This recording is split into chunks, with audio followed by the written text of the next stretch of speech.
secret, darling? I think space flakes taste like shit.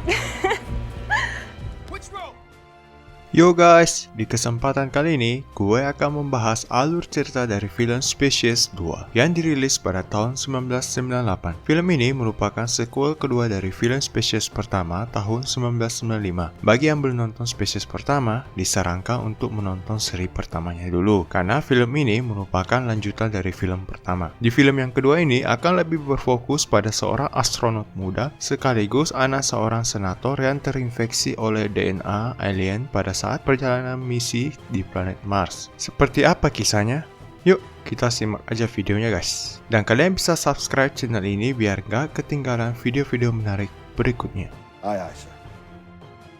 Di awal scene, diperlihatkan sebuah pesawat luar angkasa yang sedang menuju ke planet Mars. Lalu, salah seorang astronot bernama Patrick mendaratkan kakinya di planet itu untuk mengambil sampel tanah sebagai bahan penelitian. Kegiatannya pun disiarkan oleh media TV. Dan di salah satu rumah sakit jiwa, tampak seorang abah berteriak agar tidak melanjutkan misi tersebut. Singkat cerita, akhirnya Patrick kembali ke kapal induk dan disambut oleh dua rekannya yang bernama Anna dan Dennis. Mereka lalu memberi laporan kepada Presiden Amerika dan bersiap-siap untuk pulang ke bumi. Tetapi, salah satu sampel tanah yang disimpan dalam keadaan beku itu mulai mencair. Mereka pun bersiap-siap untuk kembali ke bumi. Ketika akan meluncur ke bumi, sampel tanah itu terbuka dan sesuatu seperti cairan keluar dan menuju ke arah mereka. By the way, mirip dengan cairan Venom di film Marvel ya. Ketika hitungan mundur berlangsung, cairan itu menyerang mereka. Lalu film pun dimulai. Mereka bertiga akhirnya tersadar setelah 7 menit kehilangan kontak dengan bumi. Dan akhirnya mereka melanjutkan perjalanannya pulang ke bumi. Lalu scene beralih, diperlihatkan wanita cantik dengan pakaian yang serba kekurangan benang. Ternyata wanita itu adalah cloning dari SEAL, ras alien di film pertama, yang dikembangkan oleh Laura. Laura dan timnya melakukan eksperimen pada cloning wanita yang bernama Eve itu. Tujuan eksperimen tersebut untuk mengetahui kelemahan dari ras alien itu jika sewaktu-waktu alien tersebut kembali menyerang bumi. Tetapi sayangnya, sel alien tersebut sangat cepat beradaptasi dengan ancaman yang datang padanya. Lalu scene berpindah. Akhirnya, para astronot itu tiba di bumi. Dokter setempat pun melakukan check up kepada mereka bertiga dan menyarankan mereka untuk tidak mantap-mantap selama 10 hari. Singkat cerita, setelah penggalangan dana yang diadakan oleh ayahnya, sang penjantan tangguh itu mengabaikan saran dokter tersebut dan menikmati kopi susu 3-in-1 bersama kakak beradik Mercy dan Lucy. Pada saat mantap-mantapan dengan Lucy, penjantan tangguh itu pun mulai mengeluarkan tentakel-tentakel yang membuat Lucy makin histeris. Pejantan tangguh itu tidak mempedulikan teriakan Lucy dan terus menggenjotnya hingga akhirnya kopi susunya pun keluar. Karena kopi susu dari sel alien menyebabkan Mercy dan Lucy segera melahirkan dengan meledaknya perut mereka. Di saat yang bersamaan, Eve pun seperti memiliki kontak batin dengan Patrick yang menyebabkan Eve seperti bergairah dan tegang. Patrick lalu menyembunyikan anak-anak itu di properti milik ibunya. Esok paginya, Patrick menceritakan pada ayahnya dia tidak ingat kejadian sedikit pun setelah penggalangan dana. Tetapi ayahnya justru mengabaikannya dan menyuruhnya untuk fokus pada karir politiknya. Lalu scene berpindah di mana Dr. Orinsky, yaitu dokter yang memeriksa para astronot itu, mencoba untuk menghubungi Cromwell, yaitu si abah yang berteriak ketika para astronot itu melakukan misi di Mars, yang saat ini sedang ditahan di rumah sakit jiwa. Orinsky mencoba menghubungi Cromwell karena menemukan sesuatu yang aneh pada sampel darah Patrick. Tetapi, botol darah itu tiba-tiba terjatuh dan pecah. Darah itu lalu bergerak seperti benda hidup dan menuju ke tembok. Orinsky lalu menyentuh darah itu dan Orinsky pun diserang oleh sesuatu yang terjatuh dari darah Patrick. Singkat cerita, Laura melakukan penelitian mengenai luka yang dialami Orinsky. Substansi yang ditemukan pada luka Orinsky adalah kombinasi DNA alien dan manusia. DNA ini secara struktural mirip dengan Eve, tetapi tidak cocok. Dengan kata lain, ada alien lain di luar sana. Akhirnya, Kolonel Burgess ditugaskan untuk menangani kasus ini. Singkat cerita, Burgess pergi menemui Len dan meminta bantuannya untuk mengatasi masalah ini. Awalnya Len menolak. Dia pun diceramai oleh Burgess tentang artinya pengorbanan, tetapi tetap dikacangin. Lalu, Burgess menawarkan $1 juta bebas pajak untuk kasus ini. Dan akhirnya Len pun mau. Burgess dan Len memasuki lab tempat Eve berada yang sebenarnya para pejantan dilarang untuk masuk ke sana. Len dan Eve akhirnya bertemu, yang membuat Eve bergairah karena baru pertama kali bertemu dengan seorang pejantan. Begitupun dengan Len, yang melihat Eve sangat mirip dengan Seal yang telah dibunuhnya beberapa tahun yang lalu. Len pun mempertanyakan mengenai Eve kepada Laura, yang membuat perdebatan di antara mereka. Burgess lalu menyudahi perdebatan mereka karena ada situasi yang lebih genting di luar sana. Singkat cerita, mereka berdua menyelidiki telepon terakhir yang dihubungi oleh Orinsky sebelum meninggal, yang tertuju pada seseorang bernama Cromwell yang berada di rumah sakit jiwa. Cromwell akhirnya menceritakan kepada mereka, jauh sebelum itu dia telah menemukan bahwa ada spesies asing yang telah menyerang dan menghancurkan planet Mars. Dia pun khawatir ada kemungkinan DNA alien tersebut masih tersisa di planet Mars dan bisa menginfeksi siapa saja yang datang di planet itu di masa depan. Cromwell telah mendesak pemerintah untuk membatalkan misi tersebut, tetapi akhirnya dia dibungkam. Singkat cerita, mereka memberitahukan hal ini kepada Burgess dan mengidentifikasi para astronot yang baru pulang dari planet Mars adalah tersangka utama. Burgess pun memerintahkan untuk mencari Patrick terlebih dahulu, yang ternyata si pejantan tangguh itu sedang berada di tempat lain bersama pacarnya.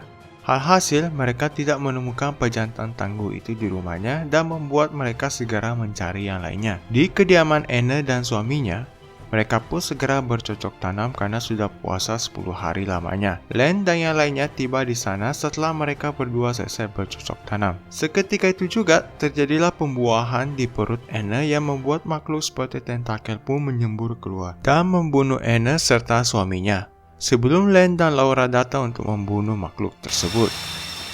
Sementara itu, saat Dennis Jr. sudah mulai menunjukkan kebolehannya, para agen menemukan dan segera membawa Dennis pergi untuk diperiksa.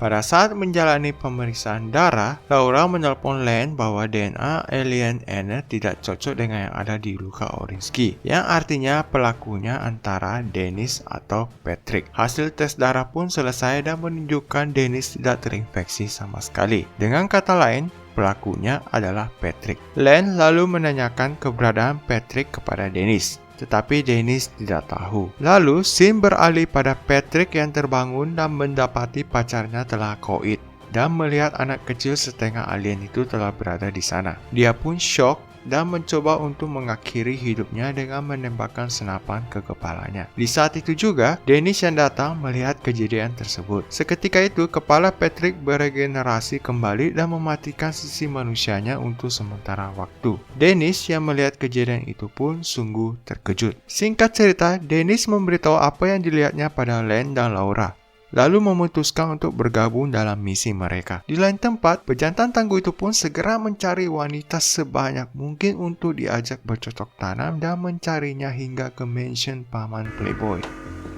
Di sisi lain, semakin seringnya pejantan tangguh itu bercocok tanam membuat Eve makin keringatan bergairah juga. Sementara itu, Len dan Dennis tiba di mansion Playboy tersebut dan bertanya pada paman Playboy yang telah dikelilingi oleh kupu-kupu siangnya.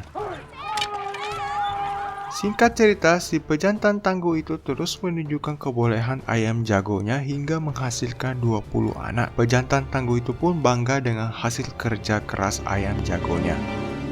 Di sisi lain, karena selama 2 hari tidak ada kemajuan sedikit pun dalam kasus ini, Laura diperintahkan untuk mengaktifkan kembali DNA alien Eve sehingga dia bisa melacak Patrick secara telepati. Tetapi akibatnya membuat kekuatan naluri, serta keinginan bercocok tanam Eve mencapai puncak. Singkat waktu, Eve pun berhasil melacak Patrick dan menemukan dia sedang berada di sebuah supermarket dan sedang mencari korban lagi untuk ayam jagonya. Len dan Dennis pun tiba di sana. Pejantan tangguh itu pun berhasil mendapatkan mangsanya dan segera membawanya ke mobil untuk diperkaos. Len dan Dennis pun mengejarnya dan melihat adegan mobil bergempa.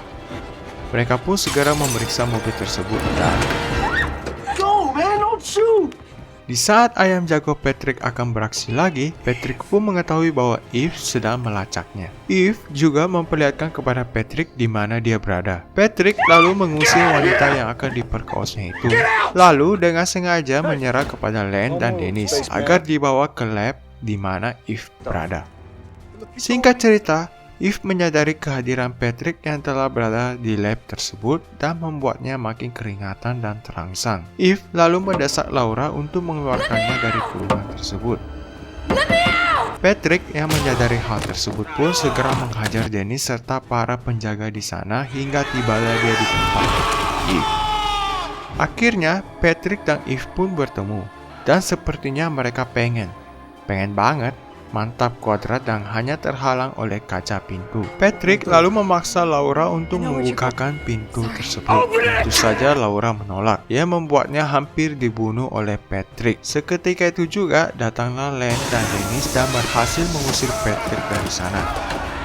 Sesudah kejadian itu, Burgess menemui Senator Ross dan memperlihatkan bukti tak terbantahkan lagi bahwa Patrick telah terinfeksi oleh DNA alien dan meminta bantuan Senator Ross untuk menemukan Patrick. Tetapi Senator Ross berpikir bahwa Burgess dan timnya akan membunuh Patrick begitu menemukannya. Kita kembali ke lab di mana Eve berada. Dennis pun mencoba menggoda Eve, tetapi malah dikacangin. Dia pun berkata pada Laura dan Len, "Apa gue sangat bau dan begitu tak menariknya?" Sehingga Eve sama sekali tidak tergoda. Laura lalu menjelaskan pada Dennis bahwa Dennis adalah pembawa penyakit sel sabit. Mungkin karena hal itu, Dennis tidak terinfeksi pada saat misi ke Mars itu. Karena ras alien tersebut tidak memiliki kekebalan terhadap penyakit genetika manusia. Mereka lalu berencana menggunakan kelemahan itu untuk melawan ras alien tersebut. Di sisi lain, Senator Ross pergi menemui Patrick dan meminta maaf kepada Patrick karena sudah bersikap dingin padanya. Sisi manusia Patrick pun kembali dan memeluk ayahnya sambil menangis. Tetapi sisi alien Patrick pun kembali dan seketika membunuh senator tersebut. Patrick pun lalu membantu anak-anaknya ke fase kepompong yang akan membuat mereka dewasa dan bersiap untuk membasmi umat manusia. Kembali lagi ke lab, Laura meminta tolong Eve untuk melacak keberadaan Patrick lagi. Tetapi kali ini Eve menolak. Singkat cerita, ketika Len, Laura, dan Dennis sedang membicarakan rencana mereka untuk menghadapi Patrick, Eve lalu menerobos kurungan kaca yang selama ini mengurung. Dan seperti biasa, ruangan senjata yang mereka tempati tiba-tiba tidak bisa terbuka. Bukan film namanya kalau semuanya berjalan normal. Eve lalu membuka pintu baja itu dengan mudahnya. GG memang.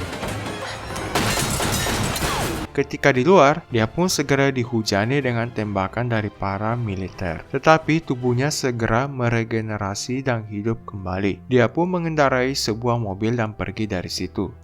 Gimana ceritanya coba? Dia bisa mengendarai mobil itu. Singkat waktu, Eve akhirnya tiba di sana dan segera mencari Patrick. Tidak lama kemudian, Len dan yang lainnya pun juga tiba di sana. Mereka lalu masuk ke gudang tersebut dan menyemprotkan pestisida ke para kepompong alien yang ada di sana. Sedangkan Len mencari pasangan alien yang sedang berbulan madu itu di atas. Len akhirnya tiba di sana dan menyuruh Eve untuk menyingkir dari situ. Dennis dan Laura pun akhirnya tiba.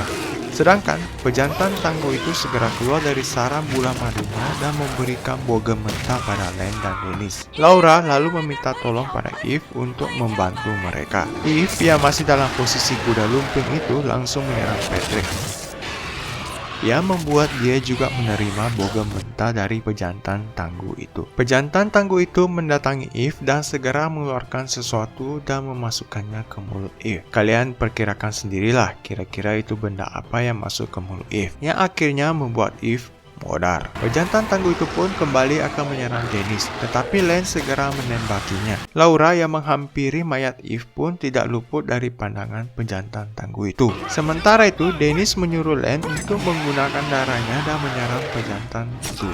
Alhasil, pejantan tangguh itu pun mati dan melebur. Laura sungguh sedih dengan kematian Eve. Di akhir scene, para militer akhirnya tiba di sana dan membereskan segala kekacauan. Sementara itu, salah satu anak ras alien yang entah bagaimana bisa selamat telah berada bersama Eve dan menyaksikan perut Eve yang makin membengkak. Lalu film pun berakhir. Oke guys, sampai di sini dulu alur cerita dari film Species kedua ini. Gue mohon maaf jika ada salah atau kekurangan dari alur cerita ini. Kalian bisa like, share, dan subscribe jika suka dengan video ini. Thanks for watching and see you on next video.